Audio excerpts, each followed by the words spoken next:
Bienvenidos alumnos de noveno grado. Vamos este día a una clase de matemática. Continuamos con nuestra unidad número 8, medidas de dispersión.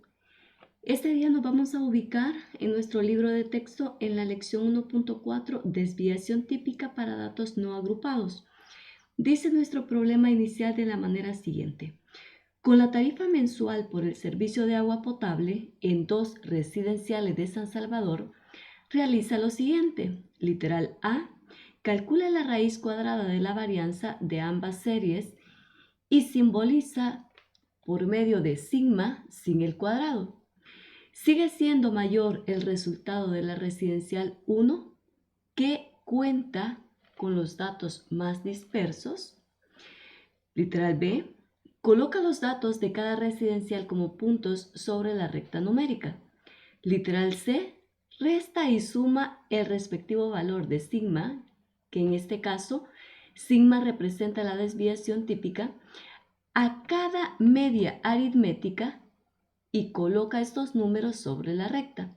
Literal D. Según lo observado en la recta, ¿cuáles datos están más dispersos? Bien, fíjese de que vamos a comenzar nuestra lección. Primeramente, sabemos que la desviación típica también es una medida de dispersión. Eso lo hemos venido hablando en nuestras clases anteriores. Pero cabe mencionar que cuando nosotros hablamos de desviación típica, también nosotros le damos el nombre de desviación estándar. O sea que si usted escucha, ya sea desviación típica o desviación estándar, eso es lo mismo. Y en este caso, resulta que este tipo de medida lo que hace es que nos ofrece información sobre la dispersión a medida usted conoce la media aritmética, o sea, la dispersión con respecto a la media aritmética. Siempre en el caso de la desviación típica o estándar, siempre va a ser mayor o igual que 0. En este caso vamos a observar cuál es nuestro resultado. Bien, vamos a darle solución entonces y vamos a recordar un poquito lo que teníamos en nuestras lecciones anteriores. Como siempre continuamos con nuestras dos residenciales, decimos que tenemos residencial 1, residencial 2. Aquí tenemos el valor de nuestra varianza, que era de 5.33. Y en la residencial 2 decíamos que era de 1.43. Recuerde que estamos trabajando en la residencial 1 con 6 datos, 6 casas en este caso. Y la residencial 2 tenemos 7. Eran 7 casas con las cuales nosotros estamos ahí trabajando. A medida nos brindaban la tarifa mensual, que en este caso era representada por medio de dólares. Vamos a darle solución entonces nuestro literal A. En esta ocasión vamos a obtener la raíz cuadrada de la varianza, que era justamente los datos que teníamos anteriormente. O sea que al obtener la raíz cuadrada de 5.33, que sería para el caso de la residencial 1, y fíjese de que en este caso, a medida usted encuentra la varianza, fácilmente usted ahí puede encontrar la desviación, porque simplemente lo que va a hacer es obtener la raíz cuadrada de ese valor que usted tenía. Entonces, al obtener la raíz cuadrada de 5.33, el valor aproximado de esa raíz será de 2.31. Entonces, significa que la residencial número 1, la desviación va a ser igual a 2.31. Mientras tanto, en la residencial número 2 vamos a hacer lo mismo. Como la varianza era igual a 1.43, entonces ahora vamos a encontrar la desviación. Vamos a obtener la raíz cuadrada de ese 1.43 y el valor resultante será de 1.20. Significa entonces que si usted comienza a analizar la residencial número 1 y la 2, los resultados de la desviación se mantiene en este caso que en la residencial número 1 es mayor que el de la residencial número 2. Ahora bien, sigue siendo mayor porque si usted recuerda, para la varianza era más alto el valor que nos daba. O sea que se mantiene que la residencial 1 sigue siendo mayor que el de la residencial 2. Recordemos que había un dato que estaba más disperso y ese se mantiene afectando a todos los resultados. Bien, vamos a nuestro literal B. En este caso, fíjese de que como cada punto representa uno de los datos, porque eso es justamente lo que nosotros hacíamos, representábamos ese punto por medio de cada datos que se nos brindaba. Ahora bien, si dos o más datos tienen el mismo valor, eso significa entonces que al ubicarlo verticalmente sobre el valor correspondiente, ¿qué es lo que nos dice? O sea, cada uno de los puntitos rojos de los datos menores que la media.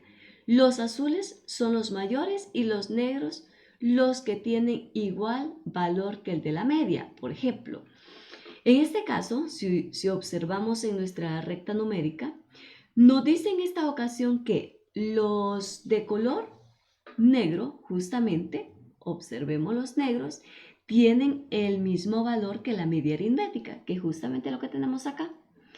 Pero nos dice, los de color rojo son los datos menores que la media aritmética. ¿Cuáles son los datos que son menores? En este caso aquí tenemos, mire, tenemos 3 que estaban justamente en el 12 y uno que representaba por el número 11. Ahora bien, pero hay otros datos, nos dice que son los azules. ¿Qué representan los azules? Son todos aquellos que son mayores a la media aritmética. Significa que en este caso estamos representando los datos que están representados por la media aritmética, menores a la media aritmética y mayores a la media aritmética. Recuerde que nuestras comparaciones siempre van a ser con respecto a la media. Entonces, ahí tenemos que nuestra media está justamente en 13 y a partir de ello nosotros podemos darle solución a nuestro siguiente literal. Fíjese de que en este caso, nuestro problema o nuestra pregunta en este caso nos pedía entonces conocer la cantidad de datos que quedaban a una distancia, en este caso, a la distancia de la desviación. Démosle solución entonces y decimos que para la primera residencial, para conocer la cantidad de datos que quedan a una distancia de la desviación con respecto a la media, y hay que recordar que la media en este caso, repito, es igual a 13. Entonces, ¿qué vamos a hacer? Le vamos a restar a 13, le vamos a restar 2.31 y eso nos da un valor de 10.69. Ahora bien, al mismo valor de la media, a 13, nosotros ahora le vamos a sumar 2.31. Nos va a quedar justamente que el resultado es 15.31 respectivamente. O sea que en este caso del esquema o en nuestro gráfico que se nos presenta, quiere decir de que 5 de esos valores, o sea, 5 de los 6 datos de la serie que nos brindaban, están a una distancia de 2.31 con respecto a la media aritmética, que es justamente lo que nosotros hacíamos mención. ¿Cuáles son los 5? Aquí teníamos 1, 2, 3, 4 y por supuesto. Entonces ahí tenemos que 5 de los 6 datos de la serie quedan a una distancia de 2.31. Ahora bien, ¿qué sucede con la serie de la residencial 2? Lo mismo, vamos a sumarle en este caso el 1.20 y vamos a restarle y a sumarle. ¿Cuáles van a ser nuestros resultados? 10.8 y 13.2. ¿Qué quiere decir? De que en este caso únicamente, si usted observa, aquí tenemos 3, 4, 5. Aquí tenemos que únicamente 5 de esos 7 valores están justamente a una distancia de 1.20 de la media aritmética. ¿Por qué 7 valores? Si usted observa acá tenemos 3, 4, 5 que están dentro de ese rango. Sin embargo, aquí afuera tenemos 2 valores que no entran en ese rango de la distancia que le hemos sumado y restado. Ahí tenemos entonces que únicamente 5 valores están dentro de la distancia. En nuestro literal D podemos decir entonces que aparentemente no hay mucha diferencia entre las dos series. Pero sin embargo, cabe mencionar que siempre la desviación sea mayor para la residencial número 2. Eso indica que los datos se encuentran a una distancia con respecto a su media aritmética, en la cual los datos de la residencial 1 se disparaba, había un valor que se disparaba. En cambio, en la residencial 2 casi todos los valores se mantenían, o sea, andaban por el mismo resultado. Ahí tenemos entonces que en la residencial 1, por ese dato que era el número 18, nuestro valor o nuestra medida de dispersión, pues por supuesto al compararnos con la media aritmética, se observa que hay mayor dispersión en la residencial número 1 que en la residencial número 2. Nuestra conclusión dice de la manera siguiente: a la raíz cuadrada de la varianza se le denomina desviación típica y se denota por sigma y se calcula así: desviación típica es igual a raíz cuadrada de la varianza. ¿Qué quiere decir? En otras palabras, que es la raíz cuadrada de la suma de los cuadrados de las desviaciones entre el número de datos. Matemáticamente nosotros lo representamos como sigma, que estamos representando a la desviación típica, y fíjese de que aquí quiero aclarar algo importante, porque cuando nosotros representamos a la desviación típica por medio de sigma, quiere decir de que nosotros estamos trabajando con una desviación típica poblacional. Eso nos está indicando una desviación típica poblacional. Va a ser igual a la raíz cuadrada de la sumatoria de todos los datos menos la media aritmética elevado al cuadrado sobre el total de datos. Ahí tenemos entonces nuestra fórmula para poder encontrar la desviación típica.